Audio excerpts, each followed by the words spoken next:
आप ही के जवाब में से 2 सवाल। एक तो ये आपने कहा हमने एक लाइन तय की, लेकिन टूट के बाद उन्होंने कहा कि आपने लाइन क्रॉस की।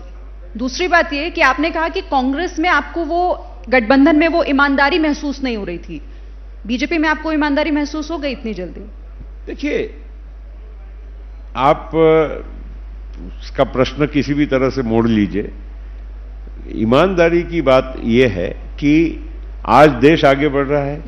हम अगर मोदी जी के और बीजेपी के साथ चलने का जो फैसला कर रहे हैं उसमें कहीं हमें तो नहीं लगता है कि हमने कोई गलत फैसला लिया है।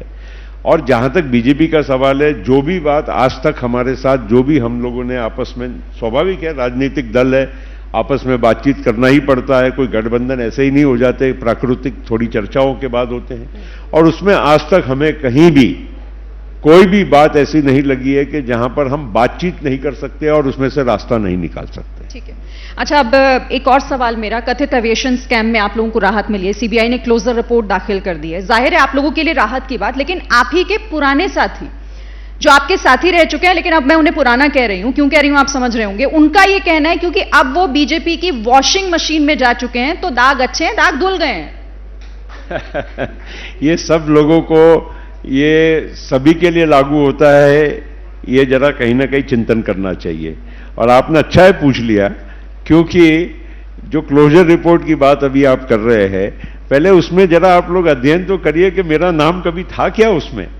ये एक मैं जिस दौर में कोई मंत्रालय का प्रमुख था, तो उस वक्त में कोई चीज कहीं वो संस्था में कोई कम ज्यादा हुई, हर चीज में उस संस्था का प्रमुख ही उसमें इन्वॉल्व है, ऐसा सोचना ही ये मतलब बुनियादी बात गलत है। और इसलिए आप उसकी जो एफआईआर आरसी होती है सीबीआई की, उसमें देखिए तो सही मेरा नाम कभी था क्या उसमें। Closure report is against a certain incident which may have taken place, जब कोई सिलसिला हुआ होगा, पर वो सिलसिले में मैं इन्वॉल्व था या नहीं वो एफआईआर में ही नहीं है मेरा नाम। चलिए ठीक है, किसी को लगता है वॉशिंग मशीन है तो कोई बात नहीं, इसलिए सफेद कपड़े भी पहन के आया मैं। दाग कितने अच्छे हैं ये विपक्षी दलों से पूछिए, वो बताते हैं, क्योंकि ईडी को लेकर, सीबीआई को लेकर, इनकी रेड को लेकर लगातार विपक्ष यही कह रहा है कि अगर आपने बीजेपी का कहा मान लिया, उनसे हाथ मिला लिया तो सब ठीक, नहीं मिलाया तो ये जांच एजेंसियां आपके पीछे पड़ जाएंगी। और हालिया ऐसे कई घटनाक्रम है। एक बात मैं, क्योंकि बार बार ये बात चलती है और सबको यही लगता है, हमारी सरकार थी यूपीए की, ठीक है, मैं थोड़ी बुनियाद, क्योंकि लोग भूल जाते हैं बहुत टाइम के बाद, बात याद नहीं रहती।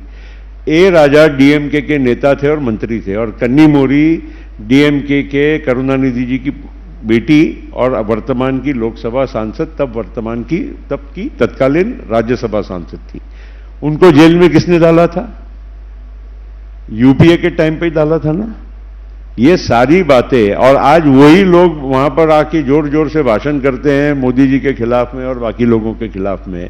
ये भूल जाते हैं 2G स्कैम हो, कोल हो, जो भी कोई बातें उस जमाने की थी, तो वो सब बातें मोदी जी तो नहीं थे ना तब मोदी जी होते और बीजेपी होती सत्ता में और वो बातें की जाती तो मैं समझ सकता हूं।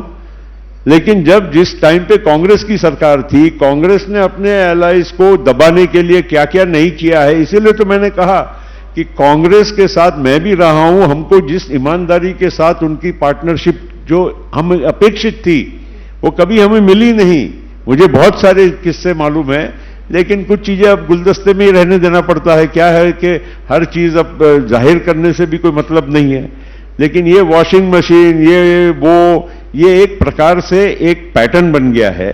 बहुत सारी चीजें ऐसी भी हो रही है, मोदी जी के वजह से आज देश में एफिशिएंसी आई है, ट्रांसपेरेंसी आई है, ऑनेस्टी ज्यादा दिखती है आपको हर चीज में, काम समय पे होते हैं, सरकार के काम, हम भी सरकार में रहे हैं और मुझे मालूम है कि सरकार में जो भी कई गतिरोध आते हैं उसको किस बाखूबी के साथ आज की सरकार और मोदी जी के नेतृत्व में वो काम होते हैं। जैसे ही घड़ी का काटा दोपहर 2:30 पे आए, बबीता जी का दिल सास बहू साजिश के लिए मचल जाए।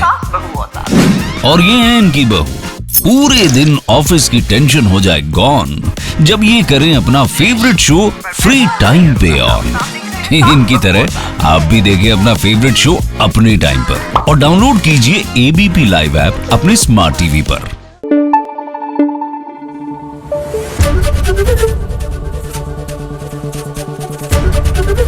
एबीपी न्यूज आपको रखे आगे।